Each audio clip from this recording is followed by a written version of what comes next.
The Chicago Bears' statement win over the Green Bay Packers just got even better. Let's talk about it. My name is Paul. Together with my buddies, we are the NFC North Guys. Tune in every day for the latest NFC North news, insights, and analysis. If you're a fan of the Bears or any of the other NFC North teams, take just a second, like and subscribe.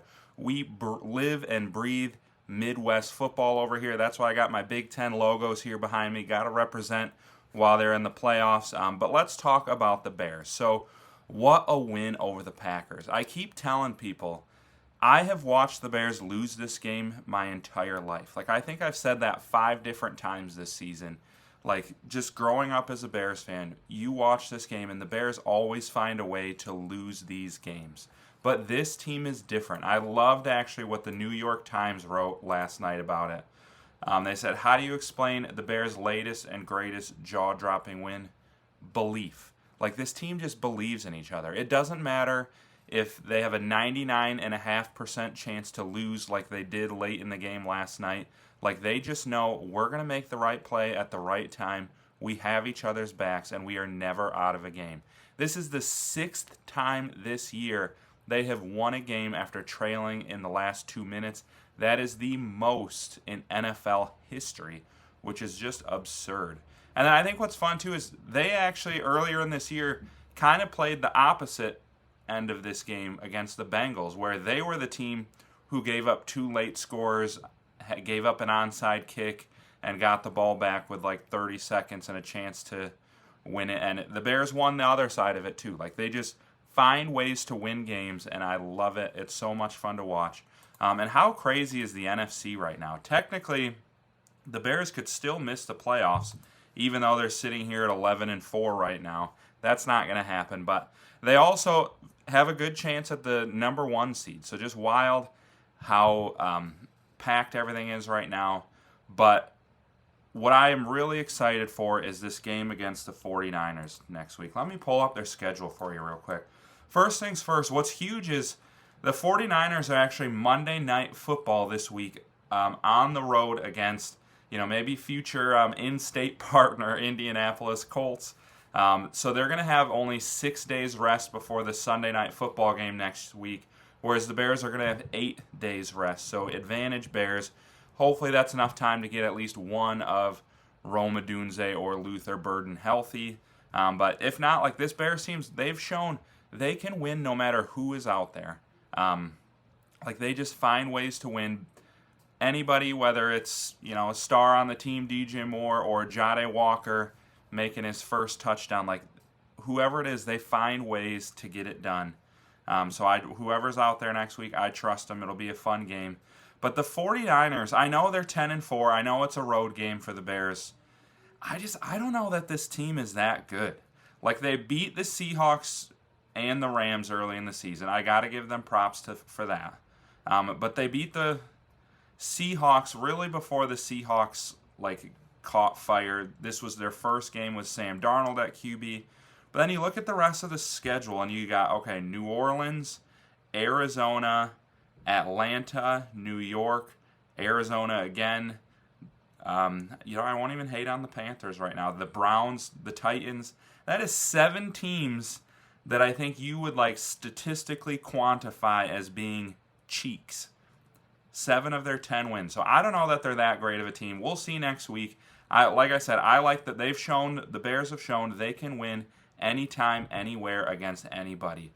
And another thing I wanted to add in, don't let anybody slander this Bears victory by saying that they only won because Jordan Love got hurt. Malik Willis came in and he absolutely balled last night.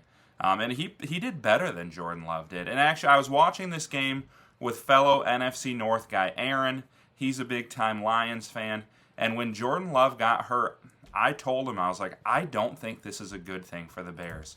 If you look at what Malik Willis has done since he became a Packer, it's actually pretty impressive. Combining his 2 seasons, he's played in some part of 10 different games. He is 52 for 68, completing, and that's got to be pushing 80% of his passes for 684 yards, 5 touchdowns to no picks as a Green Bay Packer. And then he's added in almost 200 rushing yards and another touchdown with the Packers. So like incredibly efficient. His quarterback rating is 146 this year, 125 last year. His QBR is going to be in like the 80s if you combine those two seasons. Like Jordan Love is not putting up those kind of stats. And you know what? Like I'm not going to sit here and tell you I think Malik Willis is better than Jordan Love.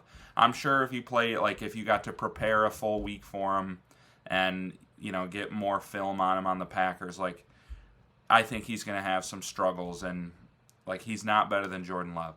But when you prepare a whole week for Jordan Love and then you get Malik Willis come in and his ability to escape pressure and, step up in the pocket and run for 20 yards, like it just changes the way that you game plan for him. And I'm telling you, this Packers offense got better with Malik Willis out there. So I think it's even more impressive that the Bears were able to get, some stops late in the game and then make the big plays on offense when they needed to.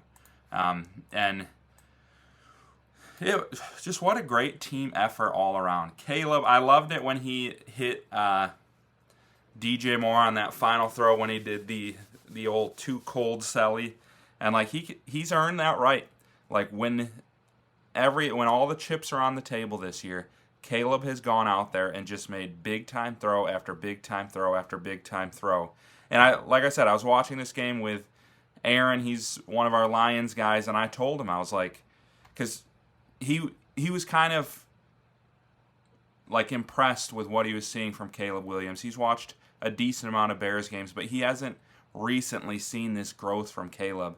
And I was telling him, I was like, people are always hating on his completion percentage, but look at this sequence of plays. Like there were several drops. He's hitting people in the chest. Then the next play, there'd be like a missed assignment, and he has to throw it out of bounds. And it's like his completion, like he was pretty accurate in that game. His completion percentage didn't finish super impressive, but when you factor in the drops and the throwaways, like he actually probably completed 65% of his passes, made some huge big-time throws in that wind. That wind was crazy. It was like shaking the goalposts, and Caleb was just throwing lasers right into it. And I feel like this is one of those games, I know my Lions guys here are going to hate me for it, but this is one of those games where Ben Johnson is like, yeah, I'm glad I have Caleb Williams now and not Jared Goff. Because, look, I think Goff is really good. I think at this point in his career, he does some things that Caleb can't quite do yet in terms of, like, reading defenses and just making the right throw and the right read. But he doesn't have the arm strength to just whip it into the wind like that. He can't escape pressure like Caleb can escape pressure. And I think just having that extra element has really unlocked Ben Johnson's offense. So sky's the limit with this team. Like the way they run the ball, the way they force turnovers, the way Caleb has been playing, they can beat anytime, anywhere. Doesn't matter if they're losing with 2 minutes left in the game. Doesn't matter if they're down 10 in the fourth and there's no reason to think they would win this game. Like this team just believes, they keep fighting, and they keep finding ways to win.